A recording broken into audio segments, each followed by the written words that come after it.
is about a little black girl who grew up in suburbia in Johannesburg. And I've always been a very dreamy child.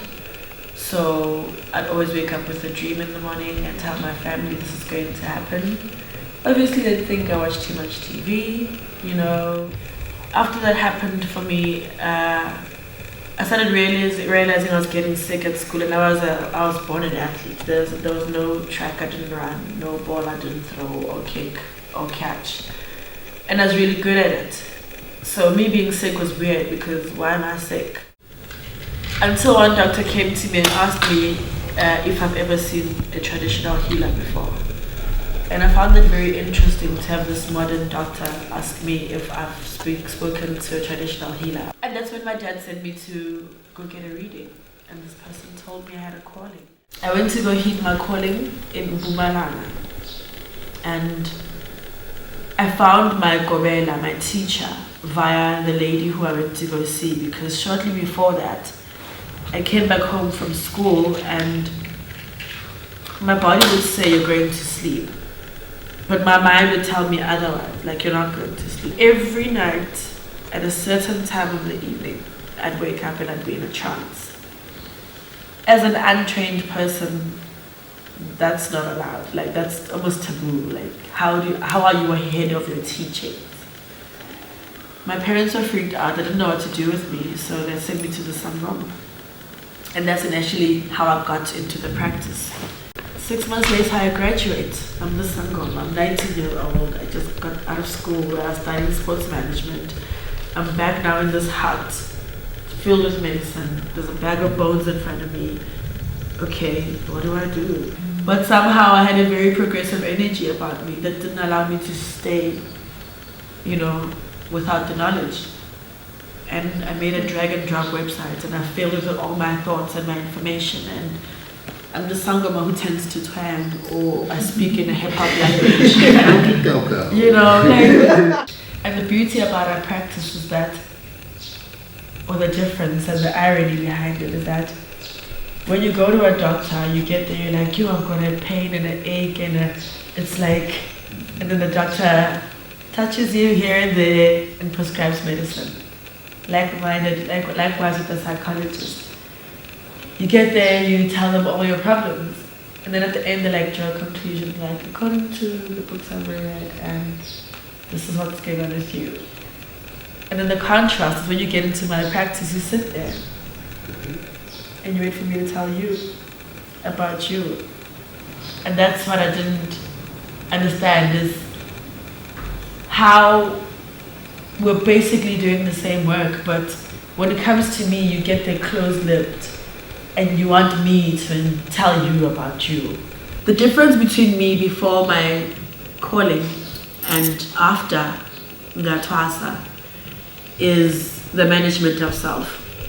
I'm very much aware of self right now.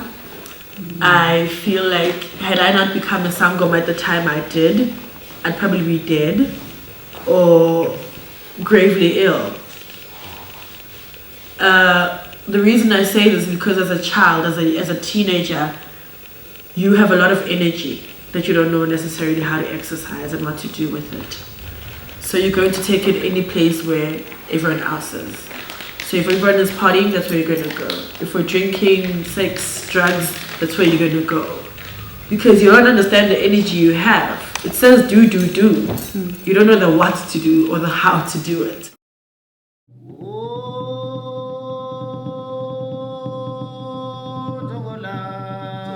You need to know your history. Your history is very important, and I agree with Gogo 100%. It's so important. You can't really go down this path without understanding the history. Why? Because we all have a history. First, as from the day we're born to today, that's our history, right? But before that, there's another history that we inherit by the virtue of being born, and that is the history of our ancestors. People in this 21st century have a variety of lineages in their blood. No one's just got one, I'm pure German, or I'm pure French, or I'm pure Swati, or I'm pure Zulu. So, if you don't understand your history, you'll never understand your nobility. Because all of us have nobility, you know, we're all noble people. but we act so wretched sometimes. You need to like tap back into that wisdom, and it's about uncovering that indigenous wisdom within us. My birth name is Zola Xashimba. The name I received when I began my initiation is Yito, meaning the keeper of the universal consciousness, the keeper of the divine spirit. And what I truly am is a wisdom keeper. My initiation has been about being a wisdom keeper and the tribal law keeper. My journey started in 2011 and I was completely oblivious about any of this stuff. I just never registered that like you're gonna go down this path. You know, I always knew I was weird. I'm so weird. But then like 2011, I met a shaman that took me down a road, you know, that opened my eyes up to the other realities. So how this happened for me was through the agency of the medicine coming from the Amazon, ayahuasca. Now, this medicine is known as the vine of the dead, which is a loose translation. The more accurate translation would be the vine of the ancestors. Why? Because when you drink it, you're going to have a nice long 8-hour conversation, 5 to 8 hour conversation with your ancestors. And they're going to take you through your life, for where you went right, where you went wrong, what's missing in between, and where you need to be. In 2013, I reverted to Islam. You know, so I converted and became a Muslim. And then they gave me the name Bilal. You know, and when I inquired deeply into it, it would be Bilal Umar Maya. Alright, so Bilal means water, or chosen one. Umar is eloquent speaker, and Maya is my clan name.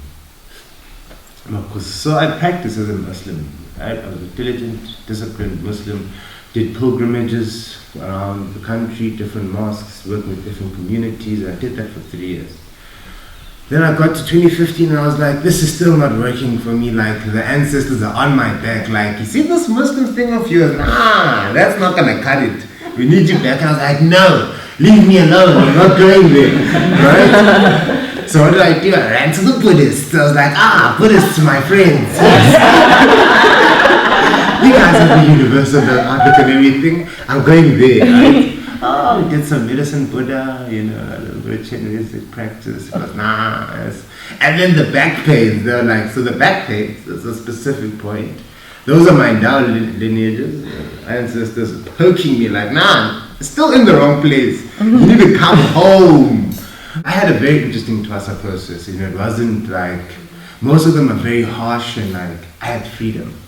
Freedom. You know, my spiritual mom is like an accountant. She has her own firms, like franchise of firms around the Eastern Cape. So she doesn't have time to be like playing gobela all day long. She just doesn't have the time. You know, so spiritual home was in Umtata, and that's where she took me down. And it was really being initiated by the ancestors. So she broke it down to me to the essence of what it is. You know, when we take out all the rituals and all the things, the essence of what thwasa is. And then I did the process for 6 months. 6 months, she then sent me down to her spiritual mother, my spiritual grandmother, Umatunzi in the KwaZulu-Natal. And that's where I learned the medicines. So the medicines I learned, funny enough, the first medicines I learned were medicines about African psychiatry.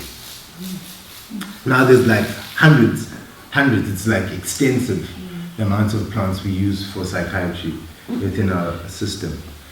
And also, she took me into prophethood. Prophethood. So that's why I did my prophethood with Abasayoni. It's the most beautiful.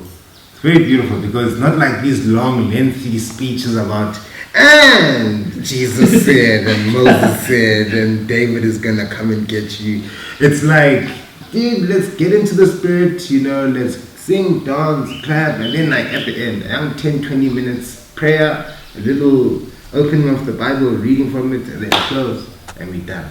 So it's like, it can go from 3 hours to 4 hours, one of these sessions. You know, so it's quite nice, a lovely way I like to go and connect outside the realm of Ubungo.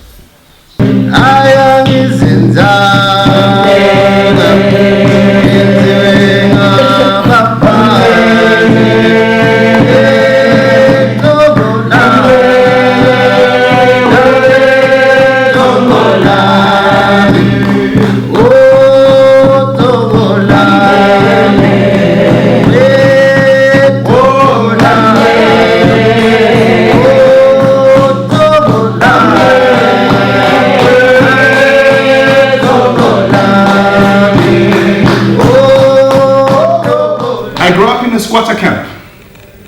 So we moved into squatter camp in 1987 after I started school in 1985.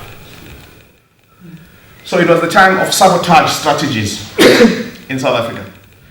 That's a very, very difficult generation in terms of moving forward because we're the ones with the wounds that are very wet and we are young. So I carried an AK-47 at the age of 11. Throughout that time, what made me was the sound of the space, was the music. Because there was music all the time.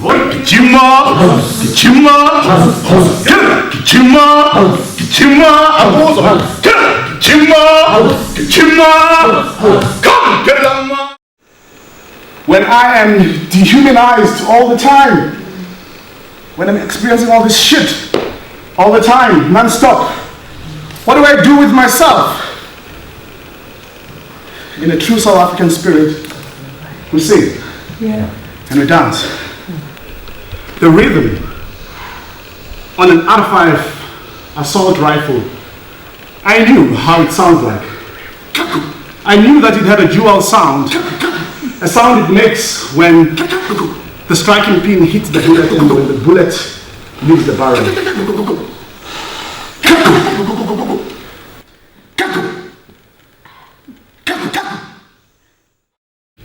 And then there's a call and response which makes beautiful music. The AK-47 and the R5 rifle.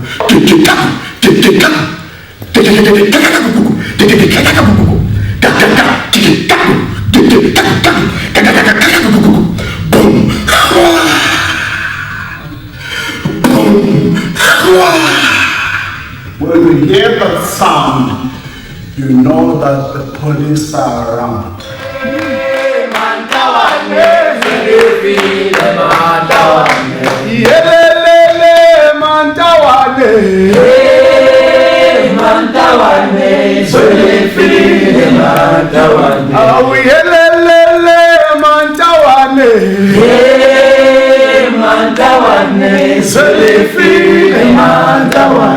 The process of us developing and birthing, or in the process of us beginning to define this African spirituality and what it means and what it is and how it looks, I invite us not to forget the child.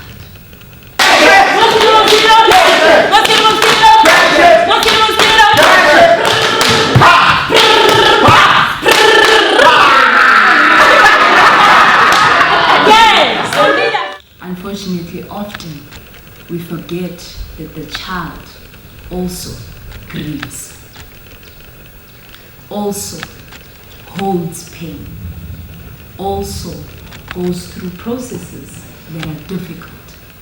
But because we as adults also find it difficult to engage with, we say, "Usase umntwana, you deal with it." And so we hold stores, and those are some of the elements that allow for this idea that I had wished for, which was to build resiliency in the child through the storytelling. And what did I mean by resiliency at the time? I was looking at the child that lived in the township, and I wondered to myself, how can we give voice specifically to that child? And that's what I meant by resiliency. How can we allow for that child also to begin having imagination and stimulation of the imagination? How do we allow that child to know that they hold agency, the ability to choose? And even though their circumstances are difficult, they need not remain in those circumstances. So that's what I meant by resiliency. And I wondered how Inzomi could allow for that to happen. I chose to house myself in the school environment because that's often the space that children often find safety in. And resilience is built within that community as well. And in the work that I do, I try to allow the children to have a community amongst themselves. And how I do that is through the storytelling, but allow them to begin listening to each other and formulating empathy with each other.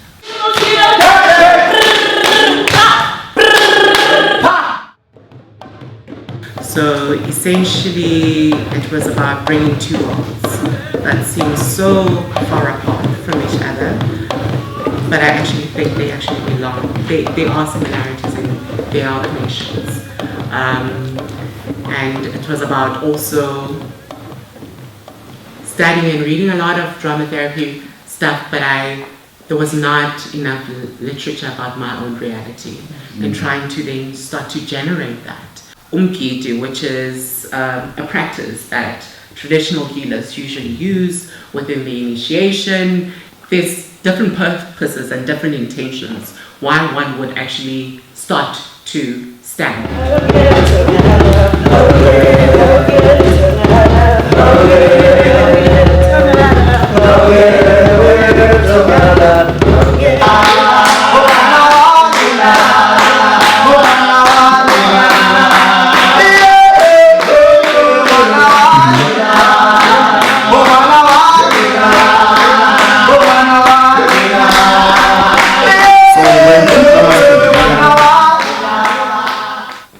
There's a conversation happening between the two.